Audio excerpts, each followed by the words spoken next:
Kauro Mansé là. Aujourd'hui, je tiens à partager cette petite vidéo d'ordre sensibilisationnel et d'ordre aviationnel. Vous avez sûrement vu, si vous êtes vraiment connecté, les temps c'est sur les réseaux sociaux. Il y a un sujet là qui revient. Tu entres sur TikTok, c'est ça qui revient. Tu entres sur YouTube, c'est ça qui revient. Tu entres sur Facebook, c'est ça qui revient. Pour ceux qui sont souvent sur les réseaux sociaux, parce que c'est pas tous qui sont sur les réseaux sociaux, bien évidemment. Voilà pourquoi j'ai décidé de faire cette vidéo pour donner un peu plus d'éclaircissement, parce que moi aussi, je me suis mis à un peu parce que je sais que c'est un sujet qui concerne la jeunesse. Et vous-même, vous savez, tout ce qui concerne la jeunesse, je suis toujours là pour en parler, même si on s'en fout. Donc voilà. On va aujourd'hui parler des Kulunas Boys.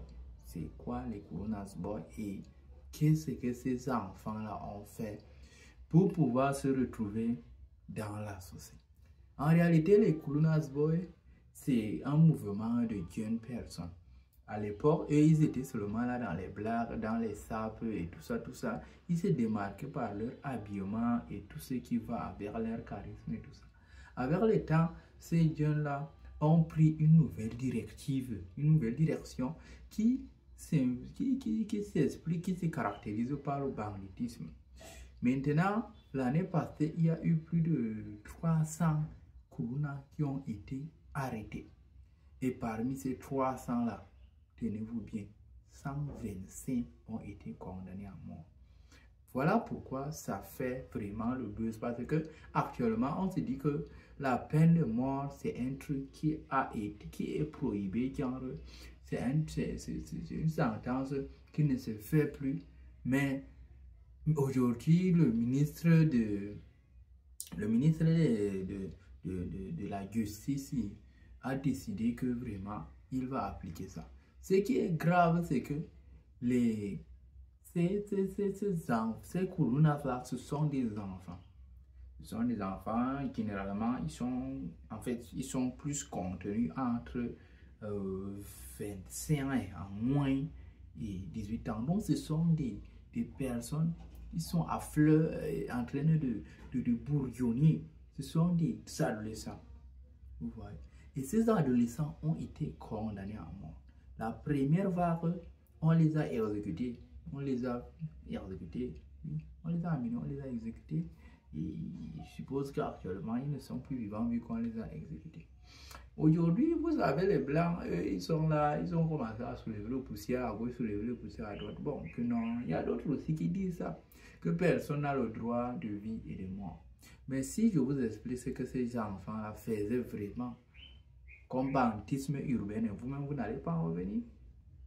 Ces enfants entraient chez les gens avec les maquettes. C'était pas vos agressions, vos petites agressions. Ils entraient franchement chez les gens et ils découpaient les gens avec le maquette. Ils ouvraient les ventres des femmes enceintes avec le maquette. Donc, ils avaient un niveau de banditisme là. Et ils ont tellement pris la confiance parce que un peu, on les prend, on les livre à la justice. Tu les enfermes aujourd'hui, demain, on trouve qu'ils sont libres. On les enferme aujourd'hui, demain, on trouve qu'ils sont libres. C'est ça que bon. Parce que le ministre de la justice, lui, il en a eu marre. Il a décidé que bon, cette situation doit cesser. Pour que ça cesse, il faut qu'il envoie un message fort. D'où la décision d'exécuter sur 300 arrestations, 300 qui ont été arrestés, ils ont donné la peine de mort à 127. Vous voyez.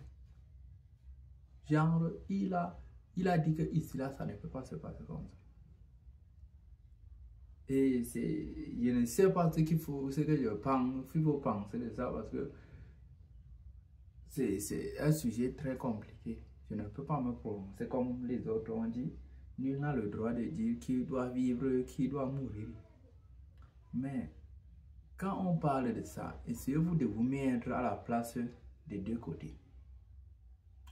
Toi, en tant que peut-être une personne qui se cherche, une personne qui se bat, tu pars le matin, tu rentres la nuit.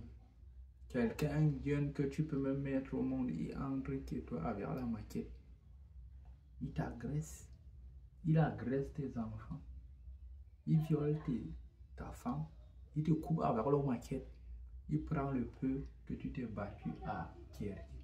Ce n'est pas que c'est de ta faute s'il est comme ça. Mais juste que non. Et quand il prend cet argent, c'est pas qu'il va aller à investir quelque part. Il part seulement s'asseoir quelque part. Il fume le draw avec. Et puis, c'est terminé. Il rentre chez lui. Le lendemain, le cycle recommence. Et ce qui est ironique, c'est que ces enfants ont tellement pris la confiance que pendant qu'on les a arrêtés, il y avait un journaliste là qui était en train de les filmer. Et il y a un parmi eux, comme il ne savait pas sa situation, la situation devait être compliquée de lui. Il dit au journaliste là que je vais sortir, et quand je vais sortir, je vais te tuer. Donc, le gars, ils ont tellement pris la conscience que c'est devenu à un niveau que ça ne va pas. Ce qui fait mal, c'est que ce sont les gamins d'environ, les enfants de 15 ans, 16 ans, 19 ans, 18 ans, les adolescents, des enfants. Le ministre de la Justice, lui, il a dit qu'il ne peut pas accepter donc ce niveau de banditisme urbain. C'est là où lui-même, en tant que jeune aussi, il a pris cette décision de faire la sentence de mort à ses enfants, les appliquer le feu aux fesses. Parce qu'il a vu qu'à un niveau où ça allait là, ce n'était plus bon. On les prend, on les met en tôle, ils ressortent encore plus puissants.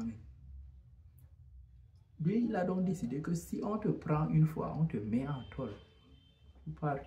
Tu restes au frais quelque temps, tu reviens. Et puis tu retombes encore pour les mêmes bêtises là. Il va t'amener là où on exécute les gens. On te met le feu aux fesses.